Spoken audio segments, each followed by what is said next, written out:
I want to show you exactly why you should be using a 4-pin button instead of your normal 2-pin button. It depends on your project. So what that means is if you just want like a simple project where you don't really have to like think about what you're doing, you're just like prototyping, a 2-pin button could be the move for you. But a 4-pin button, like, it would be good for certain scenarios, and I'm also going to show you a few scenarios why you would be using a 4-pin button. Alright, this is what you came here for. I'm going to explain to you exactly how a 4-pin button works.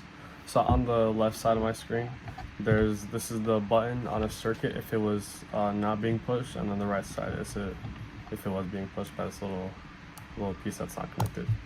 So how this works, normally if you want to, or I want to show you how to use the button as like a normal 2-pin button. So basically what you would want to do is forget about 2 and 4 down here, like forget about this whole side. Basically if you want it as a 2-pin button, let's say you connect this side to, you connect one to positive, and then you have a little, so you have a blue light bulb that you want to turn on. This longer end is going to represent like the positive side you would plug it into. Plug that in here, and then this side will obviously be connected to the negative side of your circuit. And now when you actually do that connection, when you push it, if I were to do the same thing over here, it would turn on. So real quick, I'm just going to make a little circuit on Tinkercad for that.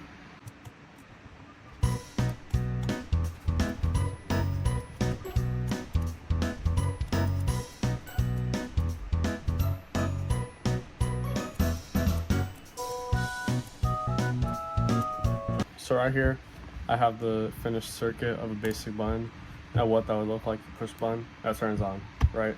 And then we can connect this back to our diagram.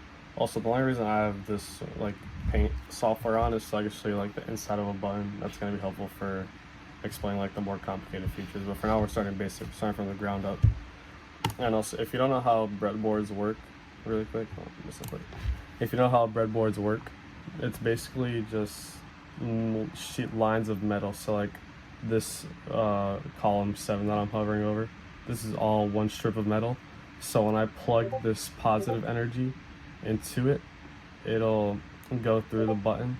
And then if we go back to our diagram, we can see we put in the positive energy, it's gonna flow, or I should do it on 1. But imagine if this was, close this, if it was on 1, it would travel through here and go through and connect to 3, which is the side where our LED is outputted on, and connect that to negative, and that completes that circuit. But we are here to talk about the more complicated features of a 4-pin button, so let me just do that. Let's say you want to make a not button. I think that's what it's called. A not button is basically just going to do the opposite of what a button does. So instead of this turning it on, imagine it stays on right now, and when I push it, it turns off. And I actually have that circuit right here to show you guys. Alright, right here. If I click start simulation, you'll see automatically the light bulb turns on, and when I push it, it turns off. And it gives me a little like error thing right there, like little not an error, the info button. And I want to show you why it gives me that. This one.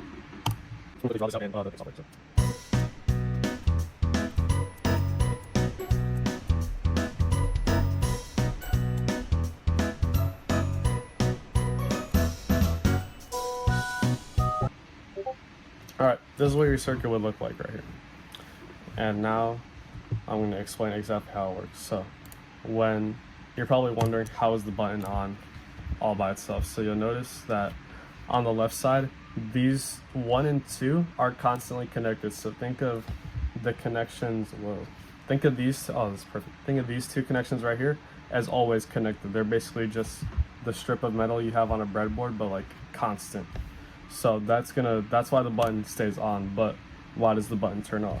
So electricity, the thing about electricity is that it always wants to find the shortest path it can take. So normally it has no path to take. Its only path is straight up the button and then into the light bulb right here to turn it on.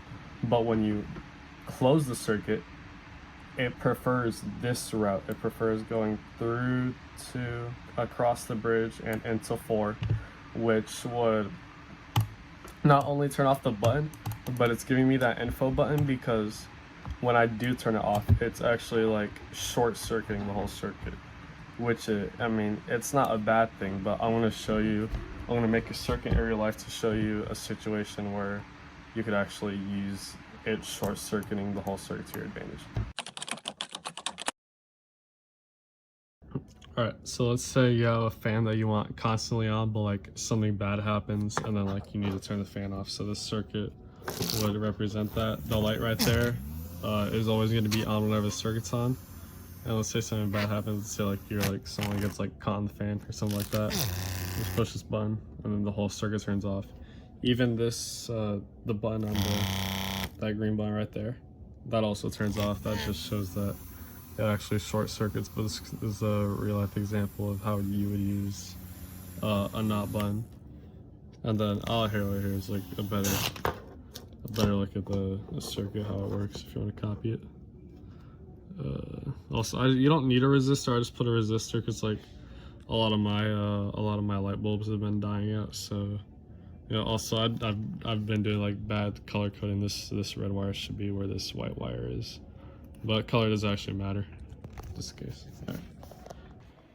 Alright, and just like that, you're now an expert on how to use the Formula One. You know exactly when to use it and how to use it and how it actually works.